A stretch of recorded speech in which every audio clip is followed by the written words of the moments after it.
जय हिंद दोस्तों, कैसे हो आप सभी? स्वागत है आप सभी का झारसू चैनल में। तो चलिए फिर से लाएँ आप लोग के लिए झारखंड उत्पाद सिपाही का पेपर नंबर 2। ये दोस्तों झारखंड पुलिस और झारखंड उत्पाद सिपाही सभी के लिए बहुत ही ज़्यादा महत्वपूर्ण है। तो आइए शुरू करते हैं। ये जो प्रश्न है दोस्तों कृतिका भाग 2 से है। इसका कहानी का नाम क्या है? माता का आंचल। कहानी का नाम है माता का आंचल। और इसके जो लेखक है दोस्तों उसका नाम है शिवपूजन सहाय।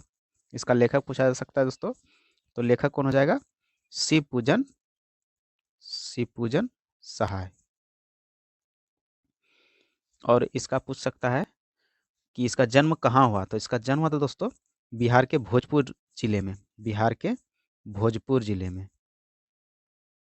भोजपुर जिले में। और कब हुआ था पूछ पूछ सकता है, तो इसका जन्म हुआ था 1893 में, 1893 में। और इसका मृत्यु पूछेगा तो इसका मृत्यु हुआ था दोस्तों 1963 में, 1963 में पटना में।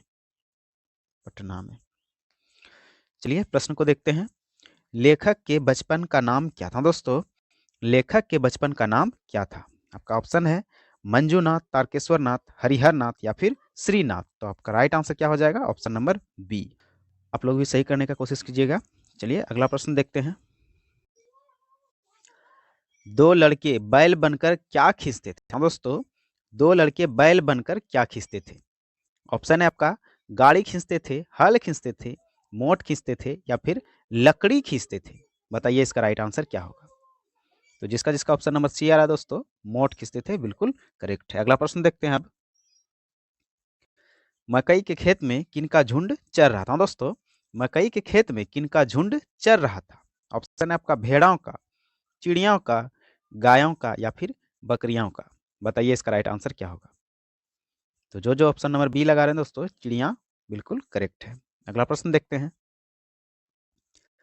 माँ ने भोलानाथ के घावों पर क्या लगाया था? ऑप्शन है आपका मरहम, पीसी हुई हल्दी, आम के पत्ते का रस, नीम के पत्ते का रस। बताइए इसका राइट आंसर क्या होगा? तो जो जो पीसी हुई हल्दी लगा रहे हैं दोस्तों, ऑप्शन नंबर बी बिल्कुल करेक्ट हो जाएगा। अगला प्रश्न देखते हैं। लेखक के पिता किसके भक्त थे? हाँ दोस्तों, लेखक के जो पिता थे वो किसके भक्त थे? गणेश जी, शिव जी, कृष्ण जी या फिर दुर्गा माता। तो जो जो शिव जी टिक कर रहे हैं बिल्कुल करेक्ट है। ऑप्शन नंबर बी करेक्ट हो जाएगा। लेखक के पिता शिव जी के भक्त थे। अगला प्रश्न देखते हैं। लेखक का बचपन में किससे अधिक जुड़ाव था? अपने चाचा से, अपने भाई से, अपने चाचा से, अपनी माता से या फिर अपने पिता से। तो आपका राइट आंसर क्या हो जाएगा दोस्तों? बताइए। जो जो ऑप्शन नंबर डी लगा रहे हैं बिल्कुल करेक्ट है, अपने पिता से। अगला प्रश्न देखते हैं। भोलेनाथ को कौन सी शरारत महंगी पड़ी? हाँ दोस्तों, भोलेनाथ को कौन सी शरारत महंगी पड़ी? ऑप्शन है आपका आंधी में बाहर घूमने जाना, गुल्ली डंडा खेलना या फिर चूहों के बिल में पानी डालना या फिर बारातियों को चिढ़ाना। तो आपका राइट आंसर क्या हो जाएगा? जो जो ऑप्शन नंबर सी लगा रहे हैं, चूहों के बिल में पानी डालना, यही करेक्ट हो जाएगा। अगला प्रश्न देखते हैं। सांप से डरकर भोलानाथ ने कहाँ शरण लिया? दोस्तों सांप से डरकर भोलानाथ ने कहाँ शरण ली? विद्यालय में, माता के आंचल में, चबूतरे पर या फिर पिताजी के पास। तो जो जो माता के आंचल लगा रहे हैं बिल्कुल करेक्ट है। ऑप्शन नंबर बी करेक्ट हो जाएगा। चलिए नेक्स्ट प्रश्न देखते हैं। अमोला किसे कहते हैं? दोस्तों अमोला किसे कहते हैं? एक प्रकार की सब्जी, आंवला, अनानास या फिर आम का उगता हुआ पौधा। बताइए इसका राइट आंसर क्या होगा? तो जो जो ऑप्शन नंबर डी लगा रहे हैं बिल्कुल करेक्ट है, आम का उगता हुआ पौधा। अमोला किसे कहते हैं? तो आम का उगता हुआ पौधा को कहते हैं। चलिए अगला प्रश्न देखते हैं। भोलानाथ पूजा के समय मस्तक पर कैसा तिलक लगाते थे? हल्दी का, चंदन का, भभूत का या फिर चावल का। बताइए इसका राइट आंसर क्या होगा? तो जो जो ऑप्शन नंबर सी टिक कर रहे हैं बिल्कुल करेक्ट कर रहे हैं, भभूत का। भोलानाथ पूजा के समय अपने मस्तक पर भभूत का तिलक लगाते थे। ऑप्शन नंबर सी करेक्ट हो जाएगा। चलिए अगला प्रश्न देखते हैं। चूहा के बिल में पानी डालने से बिल से क्या निकला?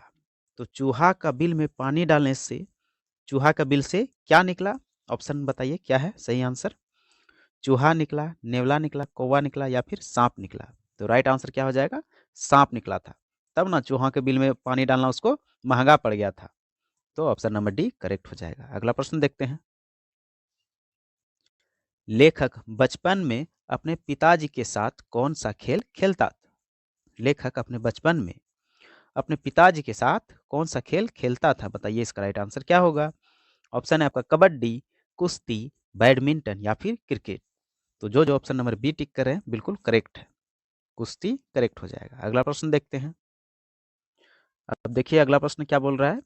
बुढ़वा बेईमान मांगे करेला का चोखा कहकर बच्चों ने किसको चिढ़ाया था? ये भी कहावत है दोस्तों।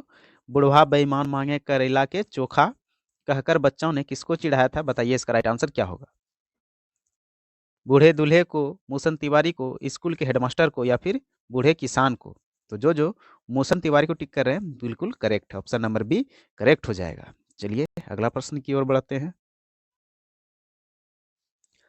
भोलानाथ और उसके साथी अपने घरौंदे के किवाड़ किस चीज से बनाते थे? पेड़ के पत्तों से, दिया सलाई की डिबिया से, गत्ते से या फिर लकड़ी से? बताइए इसका राइट आंसर क्या होगा? तो जो ऑप्शन नंबर बी टिक करें दोस्तों बिल्कुल करेक्ट है, दिया सलाई की डिबिया से। चलिए अगला प्रश्न देखते हैं। 15 नंबर का प्रश्न क्या बोलता है दोस्तों। लेखक को उनके पिता क्या कहकर पुकारते थे? ये पूछा हुआ दोस्तों 2019 का उत्पात सिपाही में। लेखक को उनके पिता क्या कहकर पुकारते थे? भोलानाथ, तारकेश्वरनाथ, हरिहरनाथ या फिर श्रीनाथ? बताइए इसका राइट आंसर क्या होगा? तो जो ऑप्शन नंबर ए टिक कर रहे हैं बिल्कुल करेक्ट थे दोस्तों। भोलानाथ। लेखक लेखक को उनके पिता भोलानाथ कहकर पुकारते थे। चलिए अगला प्रश्न देखते हैं। अगला प्रश्न 16 नंबर में अलग कहानी से दोस्तों। इस कहानी का नाम देख लीजिए, यहाँ ऊपर में है जॉर्ज पंचम की नाक। अब पूछ सकता है कि जॉर्ज पंचम की नाक के लेखक कौन है? तो इसका आंसर क्या हो जाएगा? कमलेश्वर। कमलेश्वर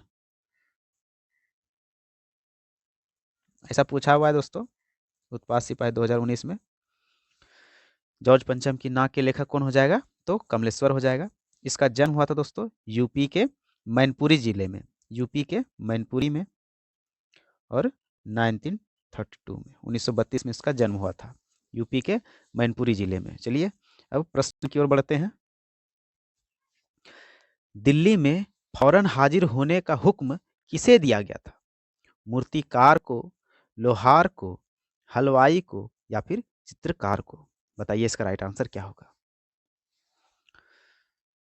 तो जो ऑप्शन नंबर ए लगा रहे हैं दोस्तों मूर्तिकार को बिल्कुल करेक्ट हो जाएगा। ऑप्शन नंबर ए करेक्ट हो जाएगा। चलिए अगला प्रश्न देखते हैं। लोगों ने अंग्रेजों की लाटों को कहां पहुंचाया? गंगा में, यमुना में, नहर में या फिर अजायब घर में? बताइए इसका राइट आंसर क्या होगा? तो इसका राइट आंसर क्या हो जाएगा दोस्तों?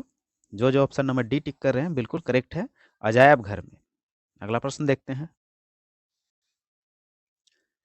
नाक किसका द्योतक होती है? हाँ दोस्तों, नाक किसका द्योतक होती है? प्रतिष्ठा का, गुलामी की मानसिकता की, आजादी की या फिर स्वतंत्रता की? तो राइट आंसर क्या हो जाएगा? गुलामी की मानसिकता की। अगला प्रश्न देखते हैं। रानी के सूट पर कितना खर्चा आया था? 100 पाउंड, 200 पाउंड, 400 पाउंड या फिर 500 पाउंड? बताइए इसका राइट आंसर क्या होगा? जो ऑप्शन नंबर सी टिक कर रहे हैं बिल्कुल करेक्ट है, 400 पाउंड। रानी के सूट पर 400 पाउंड का खर्चा आया था। अगला प्रश्न देखते हैं। रानी एलिजाबेथ के दर्जी की परेशानी का क्या कारण था? बताइए इसका राइट आंसर क्या होगा? ऑप्शन है आपका उसे रानी के कद के अनुसार कपड़ा नहीं मिल पा रहा था, या फिर सारे कपड़े उसे फीके लग रहे थे, या फिर उसे कपड़े का रंग पसंद नहीं आ रहा था, या फिर वह समझ नहीं पा रहा था कि रानी कौन सा सूट कब पहने? बताइए इसका राइट आंसर क्या होगा? तो जो ऑप्शन नंबर डी लगा रहे हैं दोस्तों बिल्कुल करेक्ट है, वह समझ नहीं पा रहा था कि रानी कौन सा कपड़ा कब पहनेगी। अगला प्रश्न देखते हैं। इमारतों ने किस प्रकार श्रृंगार किया? इमारतों ने किस प्रकार श्रृंगार किया? बताइए इसका राइट आंसर क्या होगा? नाजनीनों की तरह, नवविवाहिताओं की तरह, तमाशाओं वालों की तरह, या फिर महिलाओं की तरह? तो इसका राइट आंसर क्या हो जाएगा बताइए?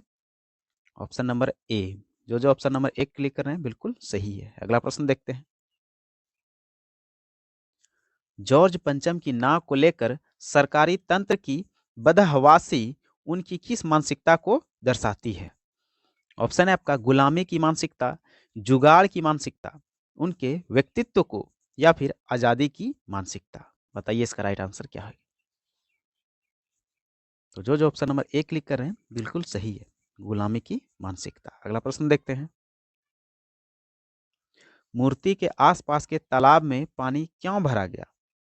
ऑप्शन है आपका ताकि नाक दूर से स्पष्ट रूप से ना दिखाई दे, या फिर ताकि कोई नाक तक न पहुंच जाए, ताकि नाक न सूख जाए, ताकि नाक आसानी से चिपकी रहे? तो इसका राइट आंसर क्या हो जाएगा? ताकि नाक न सूख जाए। ऑप्शन नंबर सी करेक्ट हो जाए। अगला प्रश्न देखते हैं। अखबारों में क्या खबर छपी? अखबारों में क्या खबर छपी? बताइए इसका राइट आंसर क्या होगा? ऑप्शन है आपका नाक पहले की तुलना में ज्यादा अच्छी है, रानी का आगमन टल गया है, नाक का मसला हल हो गया है, नाक ज्यादा ऊपर उठ गई है? तो इसका राइट आंसर हो जाएगा ऑप्शन नंबर सी। जो ऑप्शन नंबर सी क्लिक कर रहे हैं बिल्कुल सही है, option number C right answer हो जाएगा। अगला प्रश्न देखते हैं। किन फाइलों की छानबीन की गई? हाँ दोस्तों, किन फाइलों की छानबीन की गई? ऑप्शन है आपका पुरातत्व विभाग की, रक्षा मंत्रालय की, स्वास्थ्य विभाग की, या फिर गृह मंत्रालय की? बताइए इसका राइट आंसर क्या होगा? तो जो ऑप्शन नंबर ए लगा रहे हैं दोस्तों, पुरातत्व विभाग की, बिल्कुल करेक्ट हो जाएगा। ऑप्शन नंबर ए पुरातत्व विभाग की। अगला प्रश्न देखते हैं। बिहार में सेक्रेटेरिएट पर झंडा फहराने को लेकर बच्चे कब शहीद हुए थे? ऑप्शन है आपका सन 1932 में, सन 1934 में, सन 1936 में, या फिर सन 1938 में? बताइए इसका राइट आंसर क्या होगा? तो जो ऑप्शन नंबर ए लगा रहे हैं बिल्कुल करेक्ट है, सन 1932 में। अगला प्रश्न देखते हैं। अंत में मूर्तिकार ने कैसी नाक लगाने का सुझाव दिया? आप लोग अगर पढ़े होंगे तो याद होगा। अंत में मूर्तिकार ने कैसी नाक लगाने का सुझाव दिया? बताइए इसका राइट आंसर क्या होगा? पत्थर की नाक, लकड़ी की नाक, मिट्टी की नाक, या फिर जिंदा नाक? तो जो ऑप्शन नंबर डी टिक कर रहे हैं बिल्कुल करेक्ट है, जिंदा नाक। अगला प्रश्न देखते हैं। जॉर्ज पंचम की नाक व्यंग में कब की घटना का उल्लेख मिलता है? ये मिलता है, छूट गया दोस्तों। ऑप्शन है आपका इंग्लैंड की रानी एलिजाबेथ के भारत आगमन की, या फिर वॉरेन हेस्टिंग्स के समय की, या फिर साइमन कमीशन के भारत आने के समय की, या फिर सन 1947 की? तो बताइए इसका राइट आंसर क्या होगा? तो जो ऑप्शन नंबर ए क्लिक करें बिल्कुल सही है, रानी इंग्लैंड की रानी एलिजाबेथ के भारत आगमन की। अगला प्रश्न देखते हैं। मूर्तिकार ने हिंदुस्तान में पत्थर ना मिलने के कारण क्या बताया? मूर्तिकार ने हिंदुस्तान में पत्थर ना मिलने के कारण क्या बताया? बताइए इसका राइट आंसर क्या होगा?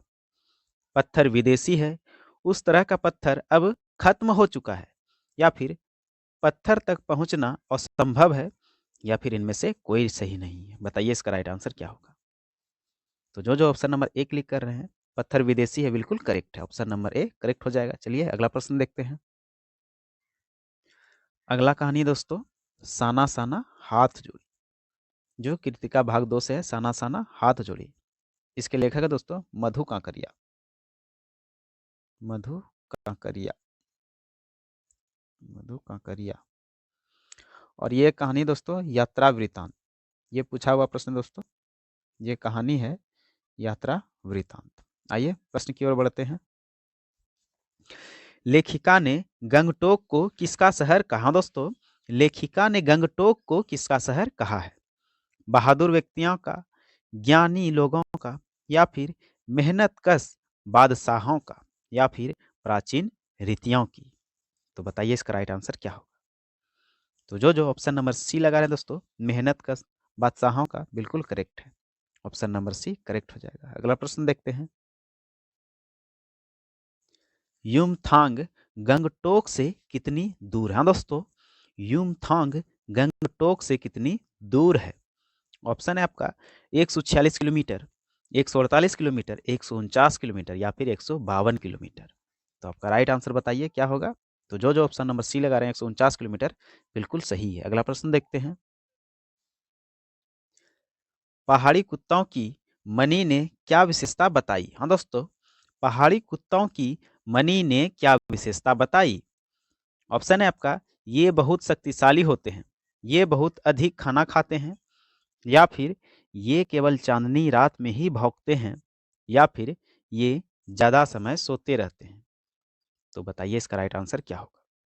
तो जो जो ऑप्शन नंबर सी लगा रहे हैं दोस्तों, ये केवल चांदनी रात में ही भौंकते हैं, बिल्कुल सही हो जाएगा। अगला प्रश्न देखते हैं। जितेन ने देवी देवताओं के निवास वाली जगह का क्या नाम बताया? हाँ दोस्तों, जितेन ने देवी देवताओं के निवास वाली जगह का क्या नाम बताया? ऑप्शन है आपका युमथांग, कटाव, खेदुम या फिर भेटुला। बताइए इसका राइट आंसर क्या होगा? तो इसका राइट आंसर हो जाएगा खेदुम। ऑप्शन नंबर सी करेक्ट हो जाएगा। अगला प्रश्न देखते हैं। ये वाला बहुत ही महत्वपूर्ण प्रश्न है दोस्तों। इस पाठ में किस शहर के सौंदर्य का वर्णन है? अगरतला, गंगटोक, शिलोंग या फिर गुवाहाटी। बताइए इसका राइट आंसर क्या है? तो जो जो ऑप्शन नंबर बी लगा रहे हैं दोस्तों, बिल्कुल करेक्ट हो जाएगा, गंगटोक। अगला प्रश्न देखते हैं। युमथांग घाटी की क्या विशेषता है?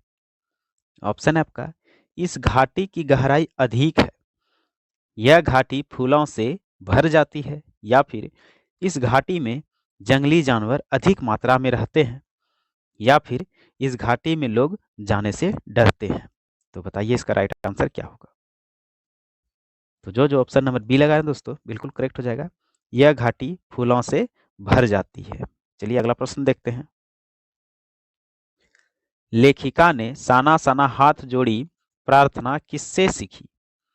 जितेन नार्गे से, चाय के बागान में काम करने वाली युवतियां से, नेपाली युवती से या फिर स्कूली बच्चों से। बताइए इसका राइट आंसर क्या होगा? तो जो जो ऑप्शन नंबर सी लगा दोस्तों, बिल्कुल करेक्ट हो जाएगा, नेपाली युवती से। चलिए अगला प्रश्न देखते हैं। गाइड नामक फिल्म की शूटिंग कहाँ हुई था दोस्तों? गाइड नामक फिल्म की शूटिंग कहाँ हुई थी? बताइए इसका राइट आंसर क्या होगा? कटाव, लॉन्ग स्टॉक, खेदुम या फिर भेटुला। तो आपका राइट आंसर हो जाएगा लॉन्ग स्टॉक। चलिए अगला प्रश्न देखते हैं। गंगटोक में श्वेत पताकाएं किस अवसर पर फहराई जाती हैं दोस्तों? गंगटोक में श्वेत पताकाएं किस अवसर पर फहराई जाती है? शांति के अवसर पर, त्योहार के अवसर पर, शोक के अवसर पर या फिर युद्ध के अवसर पर। बताइए इसका राइट आंसर क्या होगा? तो इसका राइट आंसर हो जाएगा त्योहार के अवसर पर। चलिए अगला प्रश्न देखते हैं। लेखिका के ड्राइवर व गाइड का क्या नाम था दोस्तों? लेखिका के ड्राइवर व गाइड का क्या नाम था? जितेन नार्गे, अमोद संगमा या फिर अलापदेव या फिर विक्रम करियप्पा। तो आपका राइट आंसर क्या हो जाएगा? जो जो ऑप्शन नंबर ए लगा रहे हैं, बिल्कुल सही है, जितेन नार्गे। चलिए अगला प्रश्न देखते हैं। हिमपात का आनंद लेने की आशा से लेखिका कहाँ पहुंची थी? ऑप्शन है आपका लाचुंग, लॉन्ग स्टॉक, खेदुम या फिर भेटुला। तो आपका राइट आंसर हो जाएगा Lachung. Option number A correct हो जाएगा। चलिए अगला प्रश्न देखते हैं। रहस्यमयी तारों भरी रात लेखिका के मन में क्या जगा रही थी? व्यक्तित्व, देवता, सम्मोहन या फिर आशा। तो जो जो ऑप्शन नंबर सी लगा रहे हैं, बिल्कुल करेक्ट है, सम्मोहन। अगला प्रश्न देखते हैं। लायुंग की सुबह कैसी थी? बेहद शांत और सुरम्य, कीचड़ों से भरी, सम्मोहित करने वाली या फिर प्रकाश से युक्त। बताइए इसका राइट आंसर क्या होगा? तो जो जो ऑप्शन नंबर ए लगा रहे हैं, बिल्कुल करेक्ट है, बेहद शांत और सुरम्य। अगला प्रश्न देखते हैं। जितेन ने खेदुम को किनका निवास बताया? ये प्रश्न अभी हुआ था दोस्तों। जितेन ने खेदुम को किनका निवास बताया है? ऑप्शन है आपका देवी देवताओं का, बुजुर्गों का, असुरों का या फिर नेताओं का। तो आपका राइट आंसर क्या हो जाएगा? देवी देवताओं का। ऑप्शन नंबर ए करेक्ट हो जाएगा। चलिए अगला प्रश्न देखते हैं। भारतीय आर्मी के किस कप्तान ने युमथांग को टूरिस्ट स्पॉट बनाने में सहयोग दिया? कप्तान प्रेमनाथ थापर, कप्तान राजेंद्र जडेजा या फिर कप्तान शेखर दत्त या फिर कप्तान जे सिंह। तो आपका राइट आंसर क्या हो जाएगा? ऑप्शन नंबर सी, कप्तान Shekhar Dutt. Option number C correct हो जाएगा। चलिए अगला प्रश्न देखते हैं। अगला प्रश्न दोस्तों, यही ठैया झुलनी हैरानी हो रामा कहानी से। ये तो आप पढ़े होंगे। बताइए इसके लेखक कौन है? तो इसके लेखक हो जाएगा दोस्तों शिव प्रसाद रुद्र। शिव प्रसाद, इसका पूरा नाम है शिव प्रसाद मिश्र। शिव प्रसाद मिश्र रुद्र इसका पूछा जा सकता है दोस्तों। और इसका जन्म पूछेगा तो इसका जन्म हुआ था दोस्तों यूपी में। इसका जन्म हुआ था यूपी के वाराणसी जिला में। यूपी के वाराणसी जिला के ज्ञानवापी में। ज्ञानवापी में, ज्ञानवापी में इसका जन्म हुआ था दोस्तों 1911 में। इसका जन्म हुआ था 1911 में। ठीक है, चलिए प्रश्न की ओर बढ़ते हैं। प्रश्न क्या है आपका? टुनू के प्रति दुलारी का उपेक्षा कैसा भाव था? टुनू के प्रति दुलारी का उपेक्षा कैसा भाव था? कृत्रिम था, कटुता भरा था, शिकवा से भरा था या फिर उम्र का असर था? बताइए इसका राइट आंसर क्या होगा? तो आपका राइट आंसर हो जाएगा ऑप्शन नंबर ए। जो ए लगा रहे हैं बिल्कुल करेक्ट है, कृत्रिम था। अगला प्रश्न देखते हैं। टुनू के पिता कहाँ काम करते थे? दफ्तर में, चिड़ियाघर में, घाट पर या फिर मंत्रालय में? तो आपका राइट आंसर हो जाएगा ऑप्शन नंबर सी। जो ऑप्शन नंबर सी लगा रहे हैं बिल्कुल करेक्ट हो जाएगा, घाट पर राइट आंसर। अगला प्रश्न देखते हैं। दुक्कड़ किसे कहते हैं? ऑप्शन है आपका शहनाई के साथ बजाए जाने वाले तबले जैसे बाजे को। फिर अगला प्रश्न है तंबूरे को या फिर मस्कबीन को या फिर झांझ को। तो जो ऑप्शन नंबर ए लगा रहे हैं बिल्कुल सही है। दुक्कड़ किसे कहते हैं? तो शहनाई के साथ बजाए जाने वाले तबले जैसे बाजे को। ऑप्शन नंबर ए करेक्ट हो जाएगा। चलिए अगला प्रश्न देखते हैं। अली सगीर कौन था? ऑप्शन है आपका खुफिया पुलिस का रिपोर्टर, फिर एक ठेकेदार या फिर दुलारी का चाहने वाला या फिर एक अफसर।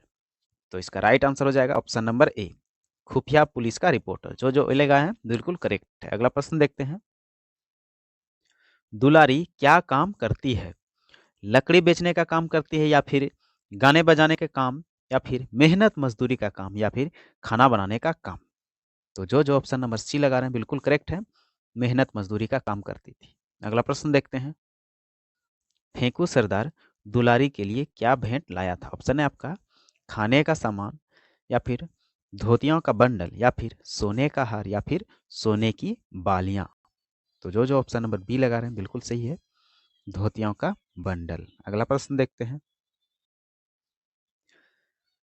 टुन्नू दुलारी के लिए क्या भेंट लाया था? ऑप्शन है आपका प्रेरणादायक पुस्तकें, सोने का हार, चरखा या फिर गांधी आश्रम में बनी खादी की धोती। तो आपका राइट आंसर हो जाएगा गांधी आश्रम में बनी खादी की धोती लाया था। अगला प्रश्न देखते हैं। टुन्नू ने किसको अपना उस्ताद बनाया? दोस्तों टुन्नू ने किसको अपना उस्ताद बनाया? सी प्रसाद, भैरोहेला, दुलारी या फिर हरिहर नाथ? तो आपका राइट आंसर क्या हो जाएगा? भैरोहेला। ऑप्शन नंबर बी करेक्ट हो जाएगा। चलिए अगला प्रश्न देखते हैं। दुलारी टुन्नू के किस लक्षण पर हंसती थी? हाँ दोस्तों दुलारी टुन्नू के किस लक्षण पर हंसती थी? गाने पर, रोने पर, उन्माद पर या फिर सोने पर? तो आपका राइट आंसर क्या हो जाएगा? उन्माद पर। ऑप्शन नंबर सी करेक्ट हो जाएगा। अगला प्रश्न देखते हैं। दुलारी और टुन्नू की भेंट किस स्थान पर हुई थी? ऑप्शन है आपका खोजवा बाजार में या फिर त्योहार में या फिर मंदिर में या जुलूस के समय? तो आपका राइट आंसर हो जाएगा ऑप्शन नंबर ए, खोजवा बाजार में। जो जो ऑप्शन नंबर ए लगाए हैं बिल्कुल सही है। खोजमा बाजार में टुनू और दुलारी का भेंट हुआ था। अगला प्रश्न देखते हैं। पुलिस वाले टुनू को कहाँ लेकर गए? थाने में टुनू मर गया था इसलिए नदी में प्रवाहित करने के लिए, या फिर चिड़ियाघर में, या फिर अस्पताल में? तो आपका राइट आंसर हो जाएगा ऑप्शन नंबर बी। जो जो ऑप्शन नंबर बी लगाए बिल्कुल सही है। टुनू मर गया था इसलिए नदी में प्रवाहित करने के लिए। चलिए अगला प्रश्न देखते हैं। दुलारी ने कहाँ की बुनी हुई साड़ियां विदेशी कपड़ों की होली जलाने के लिए दी? दोस्तों, दुलारी ने कहाँ की बुनी हुई साड़ियां विदेशी कपड़ों की होली जलाने के लिए दी? ऑप्शन है आपका बनारसी, या फिर सूरत की, या फिर राजस्थान की, या फिर मैनचेस्टर तथा लंकाशायर की। तो आपका राइट आंसर क्या हो जाएगा? मैनचेस्टर तथा लंकाशायर की। ऑप्शन नंबर डी करेक्ट हो जाएगा। चलिए अगला प्रश्न देखते हैं। अली सगीर ने दुलारी का नंबर किस लिए नोट किया? दोस्तों, अली सगीर ने दुलारी का नंबर किस लिए नोट किया? ऑप्शन है आपका वह उससे प्यार करता था, या फिर ताकि वह उस पर कार्रवाई कर सके, या फिर वह दुलारी का गायन सुनना चाहता था, या फिर इनमें से कोई नहीं। तो जो जो ऑप्शन नंबर बी लगा रहे हैं बिल्कुल करेक्ट है, ताकि वह उस पर कार्रवाई कर सके। अगला प्रश्न देखते हैं। टुन्नू कहाँ की बनी साड़ी दुलारी के लिए लाया? गांधी आश्रम की, बनारस की, मैनचेस्टर की, या फिर लंकाशायर की? तो टुन्नू ने तो गांधी आश्रम की ही साड़ी लाया था दुलारी के लिए। ऑप्शन नंबर ए करेक्ट हो जाएगा। चलिए अगला प्रश्न देखते हैं।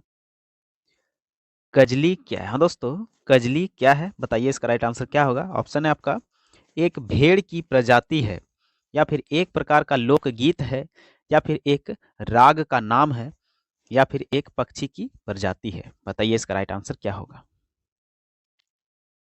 तो जो जो ऑप्शन नंबर बी लगा रहे हैं, एक प्रकार का लोकगीत, बिल्कुल करेक्ट हो जाएगा। अगला प्रश्न देखते हैं। अगला कहानी क्या है दोस्तों? मैं क्यों लिखता हूँ। ये अगला कहानी है, मैं क्यों लिखता हूँ। और कृतिका भाग 2 का अंतिम कहानी है, मैं क्यों लिखता हूँ। इसका जो लेखक है दोस्तों, उसका शॉर्ट नाम है सच्चिदानंद अज्ञेय, और इसका पूरा नाम पूछा जा सकता है तो पूरा नाम है उसका सच्चिदानंद हीरानंद वात्स्यायन अज्ञेय। सच्चिदानंद हीरानंद वात्स्यायन अज्ञेय इसका पूरा नाम है। इसका जन्म हुआ था दोस्तों 7 मार्च 1911 में यूपी के कुशीनगर में, यूपी का कुशीनगर में इसका जन्म हुआ था। चलिए प्रश्न को देखते हैं। प्रश्न क्या कहता है? लेखक किस विषय का छात्र था? ये तो पूछा हुआ दोस्तों, उत्पाद सिपाही 2019 में पूछा गया है कि सच्चिदानंद किस विषय का छात्र था। तो ऑप्शन है आपका अंग्रेजी का, संस्कृत का, विज्ञान का, या फिर मानविकी विषय का। तो आपका राइट आंसर हो जाएगा विज्ञान का। ऑप्शन नंबर सी करेक्ट हो जाएगा। अगला प्रश्न देखते हैं। लेखक ने हिरोशिमा पर कविता लिखने की प्रेरणा किससे मिली? लेखक को होगा दोस्तों, लेखक को हिरोशिमा पर कविता लिखने की प्रेरणा किससे मिली? ऑप्शन है आपका हिरोशिमा की यात्रा के समय एक पत्थर पर उभरी मानव छाया से, या फिर अपने पड़ोसियों से, या फिर अपनी माँ से, या फिर अखबार में छपे लेखों से। तो आपका राइट आंसर क्या हो जाएगा? हिरोशिमा की यात्रा के समय एक पत्थर पर उभरी मानव छाया से। यही प्रश्न है दोस्तों 2019 का उत्पाद सिपाही में, इसी से पूछा गया है कि लेखक कहाँ गए थे। तो हिरोशिमा गए थे, और हिरोशिमा किस देश में है ये भी पूछा गया था। तो हिरोशिमा जापान में हुआ था। अगला प्रश्न देखते हैं। अनुभव और अनुभूति में क्या अंतर है? ऑप्शन है आपका अनुभव आवश्यकता है, और अनुभूति लक्ष्य। फिर अगला प्रश्न क्या है? अनुभव से अनुभूति प्राप्त होता है। फिर अगला प्रश्न क्या है?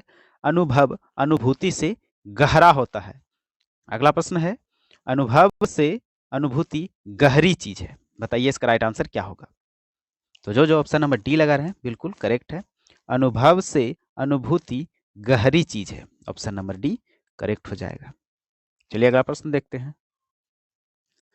लेखक क्यों लिखता है? लेखक क्यों लिखता है बताइए कारण।